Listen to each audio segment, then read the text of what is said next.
breaking news coming out this morning, guys. We have a massive story in regards to rap music. Tupac Shakurs murder suspect was just arrested yesterday night.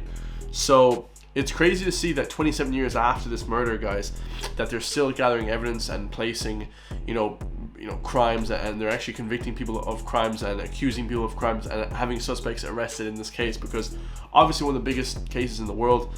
Nobody knows who done it. I don't even know if they know who Biggie Smalls' killer is. So it's basically just the shooters in the situation. They're trying to find out who actually killed him.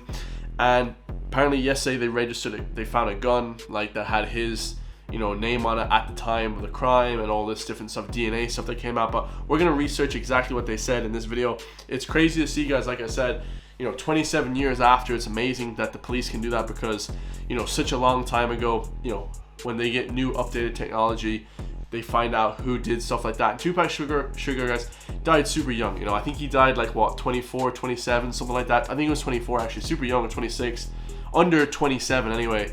And one of the best rappers of all time, right? To make the best music ever at such a young age. Super sad, but we're gonna get into this one, guys, and talk a little bit more about it after we watch it. So let's go. We want to take you now to Las Vegas, where police are speaking after a Las Vegas jury indicted a man connected to the 1996 death of rapper Tupac Shakur. Let's watch. Investigation started on the night of September 7th, 1996. It is far from over.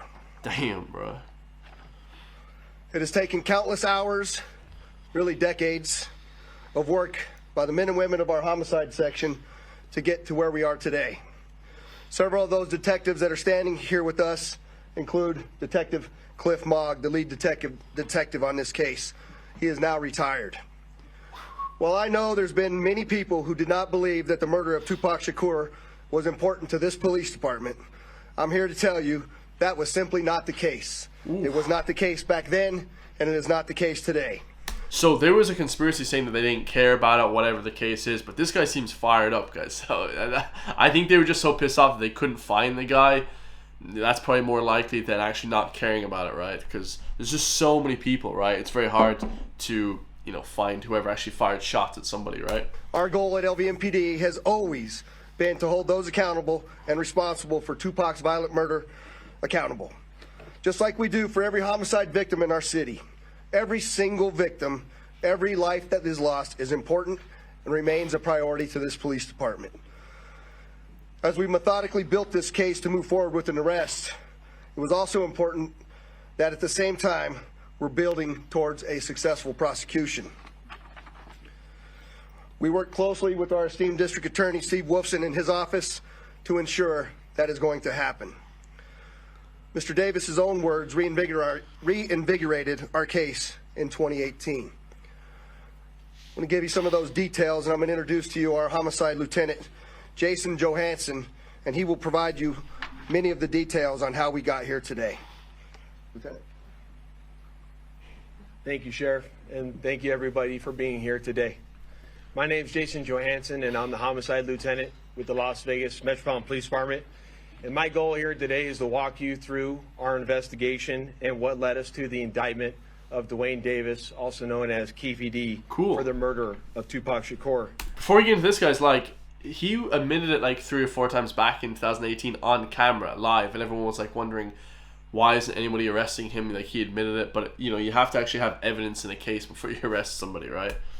So this case has been reviewed by our homicide team and homicide detectives for over 2.5 decades. Jeez. And ultimately, our persistence in this investigation has paid off. Hell yeah. Let me walk you through a timeline of events that as we know them right now. Prior to September 7th of 1996, as we all know, Tupac Shakur was an artist who was signed with Death Row Records. And that Death Row Records and its CEO, Marion Suge Knight, were closely affiliated with the Mob Piru criminal street gangs, and that they had an ongoing feud with the Southside Compton Crips. Dwayne Davis was the leader and shot caller of the Southside Compton Crips. Huh. And both of these gangs operated out of the Southern California area of Compton.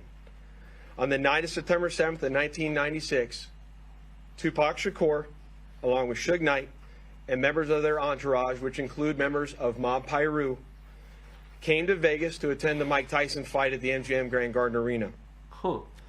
Members of the Southside Compton Crips, which included Dwayne Davis, along with his nephew Orlando Anderson, were also in attendance at the same event.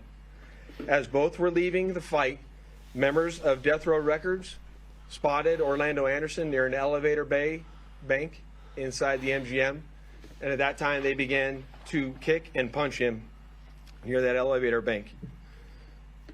I will now show you hotel security footage, as many of you have already seen, related to this incident. And on this incident, you will see Tupac Shakur, who's wearing a shiny satiny shirt, along with Marion Suge Knight, who's a large man in a brown suit, punching and kicking Orlando Anderson. Ooh. Following this incident, you'll see hotel security intervene, and then they will leave the area of the fight.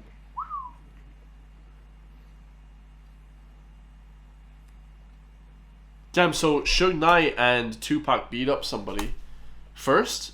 Little did anyone know that it is this incident right here that would ultimately lead to the retaliatory shooting and death of Tupac Shakur. Dude, tell you what, guys, people don't mess around, the US guys. So they beat up a guy and then they came back and just shot up and killed him. You know, there's no throwing hands, guys. They'll just shoot you. Like, it's crazy. That's really crazy. I didn't even know about that. That's crazy. Following this incident, Tupac and Suge Knight both left the MGM to make their way to a post-fight party, which was to occur at a local nightclub. At the same time, word had spread amongst members of the Southside Compton Crips of what had occurred inside the MGM. Dude. And then that's when Dwayne Davis began to devise a plan to obtain a firearm and retaliate against Suge Knight and Mr. Shakur for what occurred inside the hotel against Mr. Anderson. Damn. After Davis obtained a gun, he entered into a white Cadillac along with Terrence Brown, DeAndre Smith, and Orlando Anderson. Based on our investigation, this is where we know they were seated. Huh. At some point in time, as they were in the white Cadillac, Mr. Davis took the gun that he had obtained and provided it to the passengers in the rear seat of the vehicle. As they were driving west on Flamingo Road near Koval, they had located the black BMW, which was driven by Suge Knight, and in the passenger seat was Tupac Shakur. Ooh. And as they turned around, they pulled up near the passenger side of that vehicle and immediately began shooting at Mr. Knight and Mr. Shakur.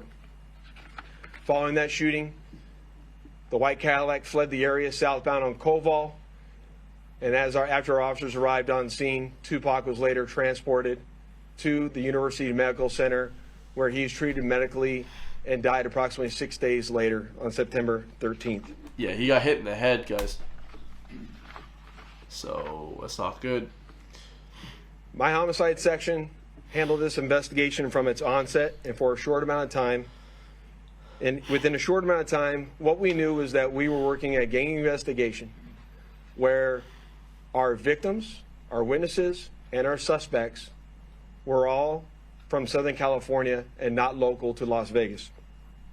Within the first few months of the investigation, our detectives knew most of the information I just briefed you on. Huh.